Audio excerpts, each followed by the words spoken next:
안녕하십니까. 보성영리학회 보성고사입니다.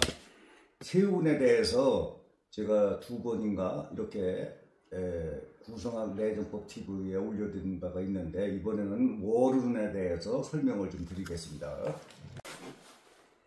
여기 있는 것이 연반이죠. 2025년 을사년에 연반을 이렇게 해놓은 거죠. 그 이제 연운이 이 세운이라고도 하는데, 이게 좋아도 여기는 월반이라고 해서 월운이죠, 이게. 그래서 이제 월운이 안 좋으면은 이 세운이 암만 좋아도 그 달에 뭔 일이 생긴다 이런 얘기죠. 안 좋은 일이. 그러나 또 세운이 나쁜 데다가, 세운이 안 좋은 데다가 또 월운이 안 좋으면은 아다리가 더 이게 용어가 아다리가라는 것이 뭐다는데, 그것이 애군이 만난다 이런 얘기죠. 겹치는 거죠. 그러면은 아주 죽어난다 이런 얘기예요. 그리고 중환자는 그 달에 죽는 수도 있어요. 그래서 몇 월 달에 죽는 것도 이제 그걸 이따 설명드릴 거고. 그래서 이제 보면은 월운이라는 것이 중요한데, 이걸 그냥 무심코 나는 세운이 올해 좋으니까 올해 뭐 좋은 일이 생길 거다 이렇게만 생각하는 게 보통 그렇게 생각을 하는데, 월운이 안 좋으면은 그때 아주 조심해야 된다 이런 얘기예요. 그래서 본명성이라는 것을 구성학을 공부를 안 하신 분들은 잘 모르는데, 본명성 산출표라고 구성학 내정법 TV에 올려놓은 게 있습니다. 거기 60몇 개가 올라가 있는데, 거기 찾아보면은 본명성 산출표가 있습니다. 거기. 그러면은 공부를 안 하신 분들은 그거를 찾아보면 이제 그거 나오죠. 지금 본명성 8은 생년도가 이렇게 되어 있습니다. 이렇게 생년월들이. 그러면은 이 월운은 이 세운에다가 기준을 하는 거거든요. 이렇게. 그래서 이제 구성학을 공부를 하신 분들은 이해가 가겠지만, 이해를 못 하시는 분들은 그 외에는 여기 안판 맞은 것만 생각을 하시면 돼요. 그러면 본명성 8을 지금 설명을 하니까, 본명성 8이 여기 감궁에 와 있죠. 그런데 이제 감궁에 와 있는데, 이달에. 그러면 여기 감궁을 해석을 하는 게 아니라 여기에 있는 7을 해석을 하는 거죠. 연반에다 기준을 하는 거예요. 여기다가. 그러면은 7이 여기 있어요. 그러면 돈이죠. 돈도 들어오고 괜찮은 거죠, 이게. 뭐 큰 돈은 아니지만 들어오는 거예요. 그러나 나가는 돈도 많다 이런 얘기죠. 그런데 이제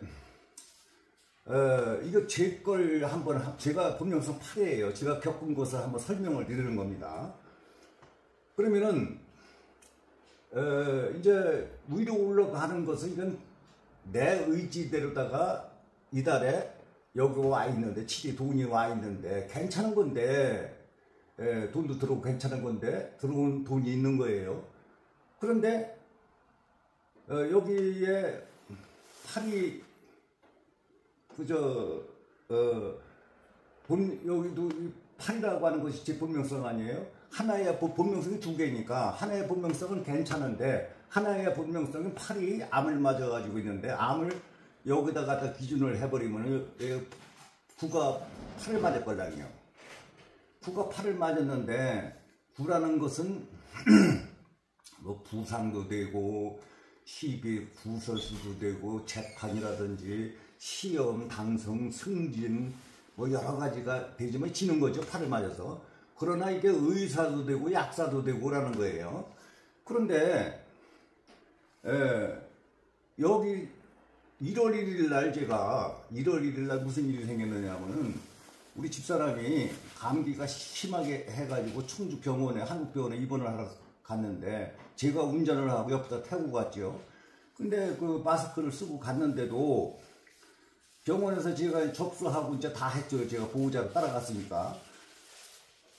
그러고서는 갔는데 입원이 아닌데, 종합병원이라 이제 동네 병원에 가서 어떻게 치료를 해야 된다고 해서 다시 왔어요. 이제 다시 왔는데, 오자마자 이상한 거야.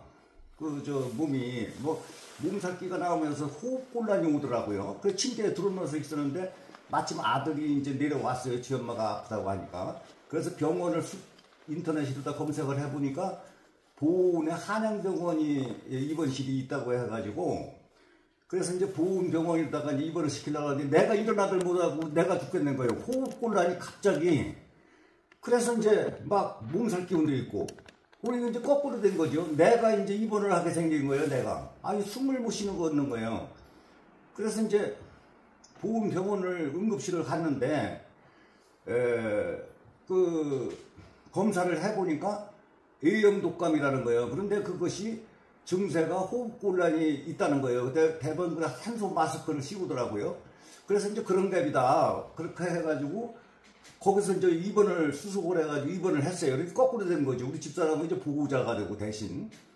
그래서 이제 입원을 했는데 일주일간 입원을 했어요. 일주일간 입원을 했는데 호흡곤란이 계속 오니까 산소 마스크를 쓰고 있었죠. 그랬더니 A형 독감의 부작용이 호흡곤란도 오고 저 폐렴도 오는 수가 있고 나이가 이제 65세 이상들 늙은이들은 노인들은 전부가 그런 징후가 있다고 하더라고요. 연세 많으신 분들은. 그래서 잘못하면 사망할 수도 있고 그렇다는 거예요. 그래서 그런 갭이다 했는데 산소 마스크를 쓰고 일주일간을 치료를 했어요. 그래서 이제 A형 독감은 다 낫다고 해서 판정을 받고 이제 퇴원을 했는데 집에 왔는데 호흡곤란이 계속 오는 거예요. 이게. 그래서 이게 큰일 났다 이거. 그래서 이제 청주 한국병원에 거기를 이제 또 갔어요. 이제 가가지고 내과 의사에 갔더니 그게 A형 독감이 갑자기 치고 들어오면서 심장에 그 혈관을 쳐가지고 거기에 혈관에 막힌 것 같다 이런 얘기예요. 그래서 금요일 날 가는데 월요일 날 그걸 그 조영제로다가 그 확인을 하면서 스텐트를 끼든가 해야 된다는 거예요. 그러니까 일주일하고 4일하고 11일간을 산소 마스크를 쓰고 있었는데 불안함과 초조함이 그런 게 생기더라고요. 그게 우울증 비슷하니 아주 불안한 거예요. 그냥 막 초조하고. 그러니까 그게 공황 증세 초기라고 하는 그런 것 같은 생각이 들어가더라고요. 이제. 그래서 거기서 이제 월요일 날 그 스텐트를 꼈어요. 이만큼 한 5cm 가까이를 그냥 거기서 그걸 스텐트를 꼈어요. 막혔어요. 그게 갑자기. 그래서 이제 의사가 하는 얘기가 만약에 일주일만 늦어지면 심근경색 급성으로다가 해서 큰일 날 뻔했다고 하더라고요. 그래서 내가 왜 이렇게 서둘렀느냐 하면은 이게 운이 안 좋은 거야. 이게 여기 와서는 바로 이제 2월 4일부터 3월 원래 이때 죽을 수도 있는 이거는 이게 암파가 3개가 몰린 거예요. 여기에 여기 하나 있지 여기 2개가 올라가면은 그래서 이달에 3개가 모이면은 중환자는 죽는다. 맨날 제가 교육을 시키면서 월운이 중요한 거다 하는 얘기를 하걸랑요. 그래서 이제 2개만 모여도 위험한 건데 3개가 합쳐버리면 이달에 죽을 수도 있다 이런 얘기. 그래서 이제 이거 내가 이 치료를 신경을 많이 써야 되겠구나 이렇게 생각을 하고서 있었는데 그래서 거기서 이제 스탠드를 끼고서 퇴원을 했는데도 불구하고 호흡곤란이 또 가라앉지를 않고 초조하고 불안하고 막 죽겠는 거예요. 그래서 거기서 한국병원에 닷새 입원하고 보호소 일주일간이면 12일간을 병원에 입원을 했고 그 퇴원을 했는데도 불구하고 이제 밥을 못 먹고 아주 밥 냄새도 맡기 싫은 거예요. 그리고 불안하고 초조하고 그 술을 제가 1년간을 한 방울도 안 먹었는데 술을 먹으니까 조금 가라앉는 거예요. 그게. 그래서 한 컵 먹고 또 이제 또 불안하면 또 한 컵 먹고 그러니까 하루에 2병을 먹게 되더라고 이걸. 그래서 며칠간을 그렇게 했는데 이게 큰일 나갔어요. 이게 술을 이렇게 하루에 2병씩 먹으니까 이거 안 되잖아요.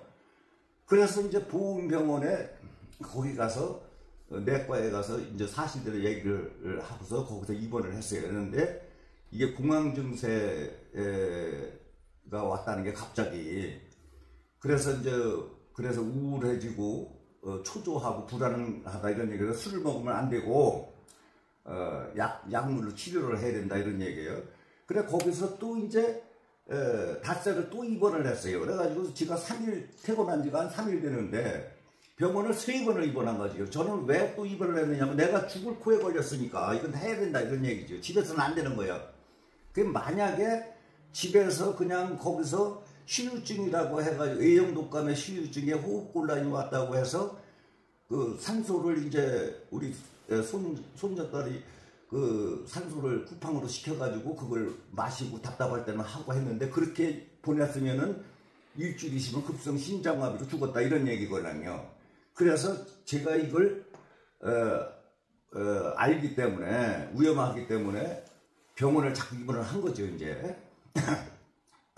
그래서 개운법이라는 게 별게 아니더라 이런 얘기야. 이게 개운법이라는 게 달리 이 뭐든지 안 좋고 이러면 당하는 건데 개운법은 병원을 가는 수밖에 없다 이게. 병원을 가서 이상 있으면 병원을 자주 가야지. 그걸 그냥 휴증이다 하고서 그냥 들어앉아 있으면 큰일 나는 거다 이런 얘기예요. 그 죽는 거죠 그냥 급성으로다가 심근경색 오면은.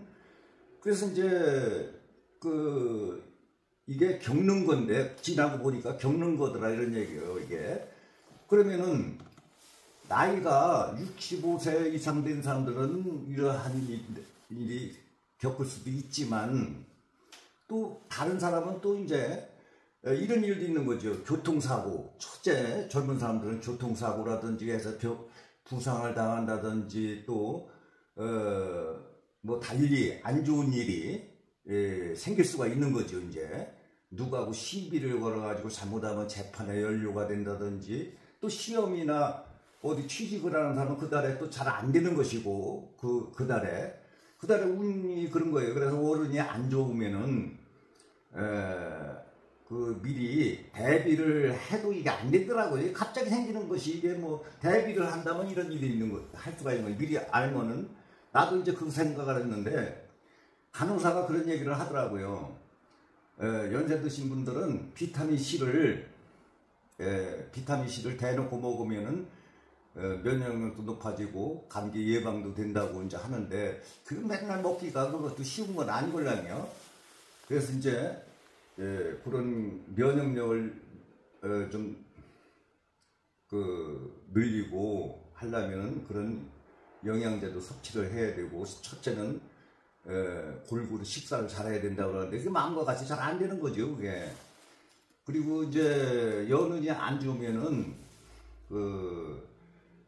첫째는 차를 가지고 운행을 안 하는 게 좋겠더라고요. 그날도 내가 차를 가지고 운행을 안 했으면은 그걸 피할 수가 있었던 건데, 그런데 그게 가족이 그런데 내가 운전을 안 할 수도 없고 같이 보호자로 따라가야 되는데 안 갈 수도 없는 기고. 느닷없이 그래서 제가 한국 병원에 거기 가서 접수하고 왔다 갔다 한 바람에 제가 사람을 많이 접촉을 안 하다가 갑자기 여러 사람이 있는 데서 병원을 가가지고서는 거기서 걸린 거 아닌가 이런 생각이 들어가고. 그래서 이 월운이 중요한 거니까 월운을 무시를 하면 안 된다 이런 얘기죠. 그래서 이제 이게 잘못하면은 중환자 같으면은 죽을 수도 있는 거고. 그런데 이게 늘 평상시에 건강하고 나이가 젊으면은 65세, 60세 이하 되는 사람들은 크게 문제가 없어요. 여간에 감기도 안 걸리잖아요. 그런 사람들은. 그런데 이게 제일 타격을 많이 받는 사람들은 만성 질환자가 있거나 또 이제 만성 질환이 있거나 또 이제 연세가 65세 이상 넘은 사람들은 이게 꼭 병원에 갈 일이 생긴다 이런 얘기죠. 그래서 월운이 안 좋은 달에는 대중교통을 이용한다든지 자동차를 운행을 많이 하지 말고 사람이 많이 모여있는 데를 안 가는 것이 개운법이고, 즉시 병원을 가고 퇴원을 해도 역시 이상이 있으면은 그냥 집에서 휴유증이다 생각하고 그냥 뭐 있지 말고 바로 또 병원에 입원해서 또 원인을 밝히고 이렇게 해서 그걸 하는 것이 개운법이다 이렇게 생각을 하고 있습니다. 이것을 제가 겪은 것을 지금 설명을 해드리는 겁니다. 감사합니다.